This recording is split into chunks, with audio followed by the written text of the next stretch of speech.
Assalamualaikum warahmatullahi wabarakatuh. Waalaikumsalam warahmatullahi wabarakatuh. Sirril Fatihah. A'udzu billahi minasyaitonir rajim. Bismillahirrahmanirrahim. Alhamdulillahirabbil alamin arrahmanirrahim maliki yaumiddin. Iyyaka na'budu wa iyyaka nasta'in ihdinas siratal mustaqim. Shiratal ladzina an'amta 'alaihim ghairil maghdubi 'alaihim waladdallin. Bismillahirrahmanirrahim. Alhamdulillahi wassalatu wassalamu ala Rasulillah Sayyidina Muhammadin ibni Abdillah wa ala alihi wa sahbihi wa man tabi'a hudah, amma ba'dah. Al-mukarramun wal mukarramat, para guru, para asatidz, wabil khusus Bapak Kiai Haji Dr. Andes Muhammad Ja'far, Bapak Kiai Haji Ahmad Habibi, Bapak Haji Muhammad Basrain, Bapak Haji Muhammad Tahir, Bapak Ustadz Edi Yohana, Bapak Ustadz Hamid belum datang ya, Bapak Ibu Shaimin Shaimat Jamaah Ukhuwah Islamiyah, mudah-mudahan semua dicatat sebagai ahli surganya Allah. Amin. Alhamdulillah, kita hadir pagi ini di Masjid Al-Musabbihin untuk ta'lim rutin Ahad pagi. Moga-moga di bulan Ramadan ini Allah tambahkan keberkahan-keberkahan untuk kita. Amin. Bismillahirrahmanirrahim. Kita ngaji Fathul Mu'in sampai halaman 34 ya. Yang atas. Wa syurita fiz zauji, ini membahas syarat untuk calon suami. Wa syurita, dan disyaratkan, fiz zauji, untuk calon suami, ta'yinun, adanya ta'yin. Ta'yin itu harus ditentukan siapa orangnya, itu namanya ta'yin. Jelas. Fazawwajtu binti ahadakuma batilun walau ma'al isyarah. Maka kalau ada ijab qabul dari wali dengan kalimat zawwajtu binti ahadakuma, aku nikahkan anak perempuanku kepada salah satu dari kalian, batilun, itu kalimat ijab qabulnya batal. Kenapa? Karena tidak jelas salah satu itu siapa. Si Udin apa si Slamet itu enggak jelas, enggak disebut misalnya. Walau ma'al isyarah, meskipun pakai isyarat tangan tetap tidak sah. Ya, harus jelas. Oh, Udin bin siapa, ya disebut, itu namanya ta'yin. Wa adamu mahramatin, dan tidak adanya hubungan mahram, ka ukhtin, seperti saudara perempuan, wa ammatin, dan bibi, wa khalatin, dan juga bibi. Cuman kalau ammah itu bibi saudaranya bapak, kalau khalah bibi saudaranya ibu, ya kan, orang Arab begitu.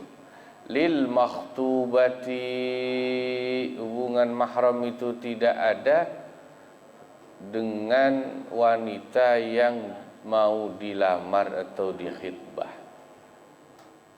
Binasabin, baik secara nasab mahramnya, au radha'in, atau radha', persusuan. Tahtahu, yang ada di bawah suami, ay az-zawji, yakni suami. walau fil iddati ar-raj'iyyati, meskipun dalam iddah raj'iyah.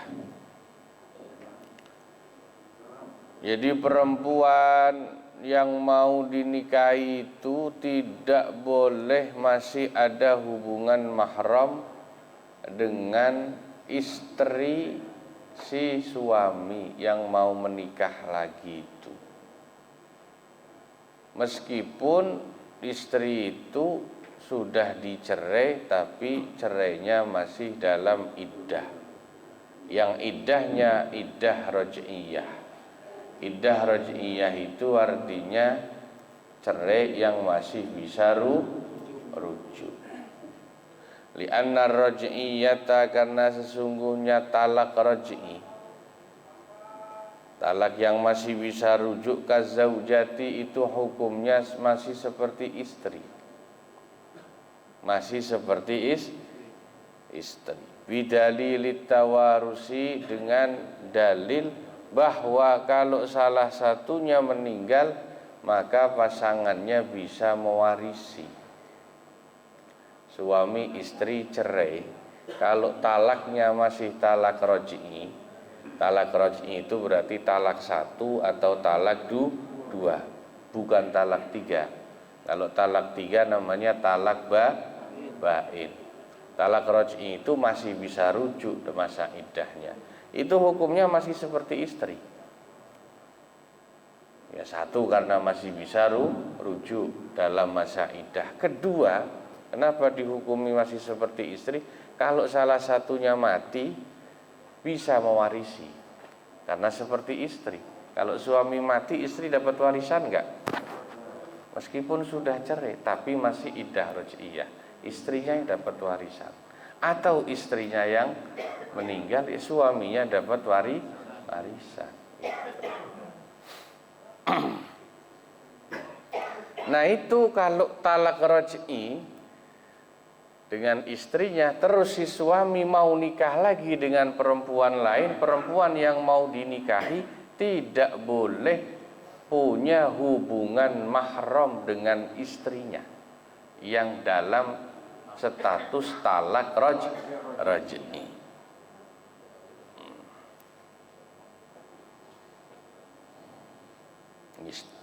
Mahram itu ya misalnya masih saudaranya istri, bibinya istri, ya, atau ponakannya istri. Fa innaka mahramaini fi aqdin, apabila ada seorang laki-laki menikahi 2 orang wanita yang punya hubungan mahram dalam satu akad, batala fihima idla murajjihah, maka batal akad untuk kedua wanita itu, sebab di antara 2 wanita itu tidak ada yang bisa dimenangkan. Misalnya satu akad, laki-laki langsung menikah dengan 2 wanita, kan suka ada itu di media sosial ya. Laki-laki langsung pengantin perempuannya 2, tapi di Warakas ya alhamdulillah nggak berani orang Warakas.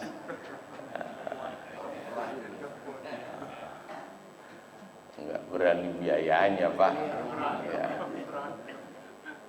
Itu sah ya sah saja kalau yang dinikahi dua-duanya satu akad itu, satu majelis itu bukan mahram. Tapi kalau mahram kakak adik dua-duanya nggak sah, batal semua. Atau ponakan nama bibinya nggak sah, batal semua. Au fi aqdaini batala atsani. Atau kalau 2 wanita yang dinikahi itu dalam 2 akad yang berbeda tapi masih punya hubungan mahram, nikah 1, besoknya nikah lagi perempuan 1 lagi, tapi masih ada hubungan mahram, maka yang batal, yang tidak sah adalah nikah yang kedua. Yang pertama tetap sah. Wa dhabitu man yahrumul jam'u bainahuma, Adapun norma, dhabit itu batasan, definitif. Siapa yang haram untuk dinikahi bersama, kullu mra'ataini bainahuma nasabun aw radha'un, adalah tiap dua orang wanita yang diantara keduanya ada hubungan nasab atau radha'. Yahrumu tanakuhuhuma in furidat ihdahuma dzakaran, yang seandainya salah satu dari dua wanita itu, yang satu laki-laki, sudah pasti nggak bisa menikahi yang satunya. Itu dhabitnya al-jam'u bainal mar'atain dalam fikih. Yang haram untuk mempoligami dua wanita itu adalah dua wanita yang punya hubungan mahram, baik dari sisi nasab atau radha'. Nah, hubungan mahram itu ngukurnya, seandainya dua wanita itu yang satu laki-laki, nggak mungkin menikahi wanita yang satunya. Dua orang wanita kakak adik, andai kata yang satunya laki-laki, mungkin nggak nikahi saudaranya, nggak boleh kan? Atau dua orang wanita, satu bibi satu ponakan, seandainya yang satu laki-laki, mungkin nggak ponakan nikah sama bibinya, nggak mungkin. Itu batasan mahramnya begitu aja, cara ngitungnya. Nah, kalau sepupu Pak, nah sepupu andai kata perempuan sama perempuan sepupuan atau misanan, boleh nggak? Boleh. Boleh. Bapaknya Marendai. Nah, karena cara ngetesnya, kalau yang satu laki-laki, yang satu perempuan sepupuan, boleh nikah. Maka kalau ada dua wanita sepupu, dinikahi dua-duanya boleh. Paham nggak nih? Cara ngitungnya itu begitu.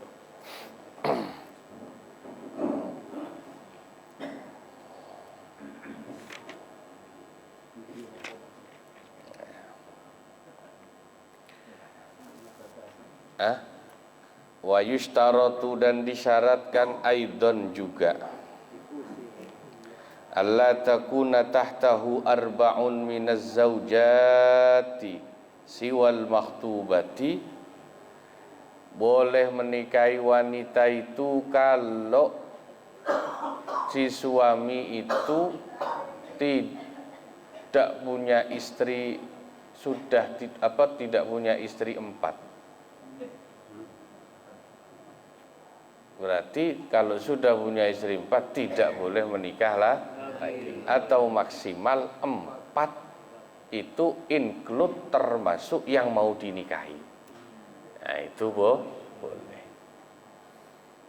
Nah, emang buat umatnya Nabi maksimal 4. Kenapa? Lebih tidak boleh. Ya.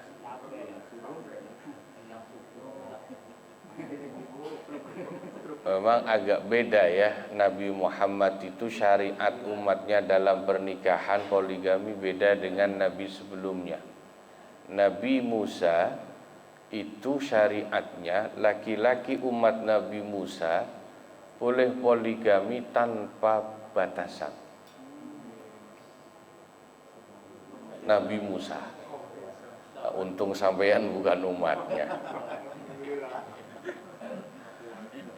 Nabi Isa itu umatnya dibatasi menikah hanya boleh dengan satu wanita, tidak boleh poligami. Nabi Isa, alhamdulillah kita juga bukan umatnya Nabi Isa, masih ada peluang berarti ya. Nah, Nabi Muhammad itu mengambil jalan tengah syariatnya, tidak seperti Nabi Musa bebas poligami, tapi juga tidak seperti Nabi Isa dibatasin cuman satu, kasihan ya. 4 ya. Ini kan ngomongin hukum ya, begitu landasannya. prakteknya sih enggak. Teori doang ini. Kayak kuat aja.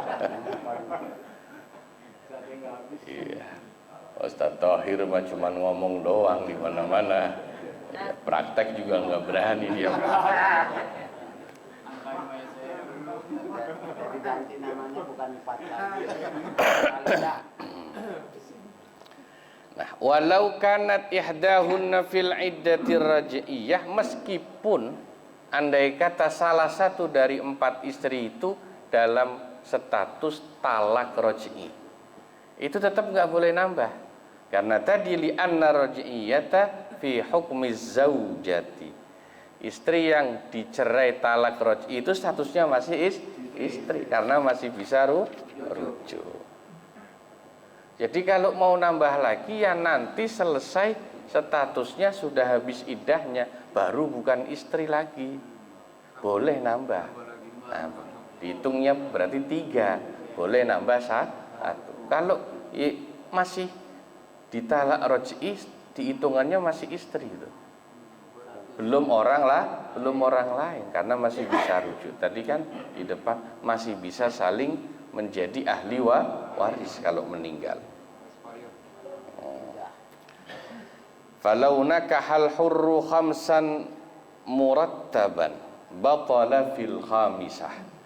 Apabila ada seorang laki-laki merdeka, al-hur itu artinya laki-laki merdeka yang bukan budak, menikah 5 kali berturut-turut, poligami sampai 5 istri, maka istri yang kelima batal status pernikahannya, tidak sah, karena hanya 4 maksimal, dibatasi 4. Ya, berturut-turut itu ya nikah lagi, kok sampai 5, yang kelima tidak sah, yang sah hanya sampai yang 4. Au fi aqdin batala fil jami, atau kalau nikah 5 perempuan itu sekaligus 1 akad, wah,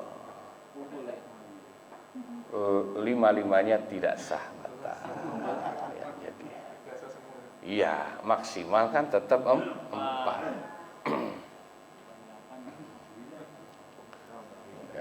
Sampean ngebayangin mau nambah 1 aja pusing, ngebayangin 5. Ya. Auzadal abdu fi thintaini batala kadzalika, atau kalau budak, al abdu itu hamba sahaya. Budak atau hamba sahaya itu maksimal setengah dari orang merdeka. Kalau orang merdeka 4. Kalau budak maksimal hanya 2 istrinya, karena dia hanya punya setengah jatah kuota laki-laki merdeka. Kalau budak 2, kalau lebih dari 2 batal. Nah, itu hukum budak dengan orang merdeka bedanya. Ini terusin dikit lagi ya, biar nanti selesai penutupan sudah hatam sampai pembahasan halaman 37. Amma idza kanatil mahramatu lil makhtubati au ihda zaujati al arba'ati fil iddatil ba'ini, adapun apabila salah satu istri, calon istri yang ada hubungan mahram dengan salah satu istri yang 4 itu, salah satu istri yang 4 itu ditalaknya talak sudah bain. Talak bain berarti sudah talak 3. Fayasihu, maka sah nikahu mahramatiha, menikahi wanita yang masih hubungan mahram dengan istri yang sudah ditalak bain. Karena kalau talak bain sudah tidak mungkin rujuk, kecuali sudah ada muhallil, nikahin laki-laki lain jadi muhallil.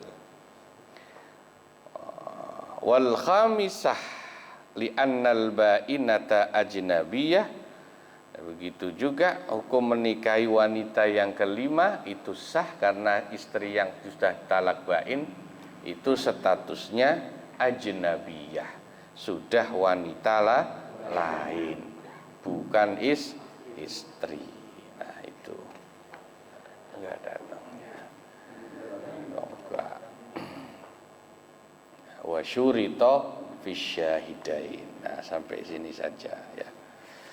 Nah, jadi memang bahkan apa namanya, di negara Maroko itu dulu ada tahun 1999 itu ada majalah menerbitkan artikel. Maroko itu bahasa Arabnya Maghribi, ya, negara Maghrib, negara Barat, ya, Afrika Barat. Itu Pandeglang ngulohon terus itu Barat. Nah, judul artikelnya Musallamatun la syiyata fiha. Itu kalau sampai buka Al-Baqarah artinya mulus, tidak ada cacat belangnya. Ini ada laki-laki ustadz lah katakan, masih muda, umur 37, datang ke kiai bawa kertas. Apa maksudnya? Dia mau poligami, nyari istri yang kedua. Nah, kertasnya itu diserahkan kiai, minta tolong kiai carikan istri muda sesuai dengan kriterianya. Tapi begitu dibaca kaget ulamanya atau kiainya. Lah kok syaratnya banyak banget kriterianya? Sampai 27 item. Cantik, muda, perawan, kuning langsat, mancung langsing, anaknya ulama, keturunan ahli bait Nabi, harus wanita yang alim, pinter ngaji, salihah, rajin ibadah, ya, pinter nyimpen duit, tidak boros, gak suka marah, nurut sama suami, pinter masak, murah senyum, macem-macem, akur sama istri kedua, siap dipoligami. Pokoknya kira-kira begitu, total 27 Pak. Dibaca sama kiainya, kiainya bilang, "Mas," kata ulamanya, "mohon maaf, ini calon istri muda yang sampean cari ini di dunia tidak ada. Adanya nanti di surga, ini bidadari," katanya. Ya, bahkan istri Nabi yang salihah sudah pasti masuk surga saja, tidak sesempurna ini. Ya, kata anak gaul, itu perempuan adanya cuman di sinetron Indosiar. Dalam kehidupan nyata tidak ada. Oh, istri kok sempurna begitu, nggak pernah marah. Dalam hadis sahih, istri Nabi saja yang salihah seperti Siti Aisyah pasti masuk surga. Kadang-kadang masih ada marahnya. Kadang-kadang saya bilang. Kadang-kadang. Kalau istri kita kan bukan kadang-kadang.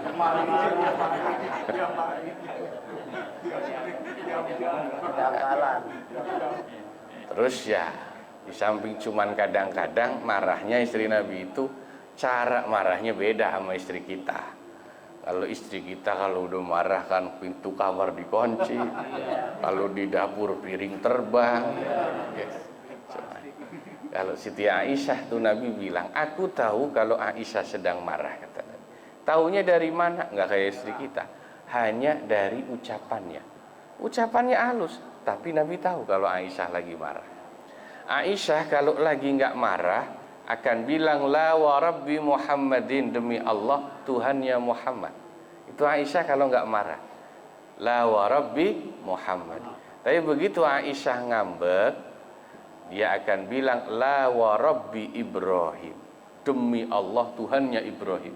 Enggak mau nyebut nama Nabi Muhammad. Itu Nabi tahu dia lagi ngambek gitu doang. Halus gitu ya. Halus. Kayak istri kita. Halusnya marah pintu dikunci.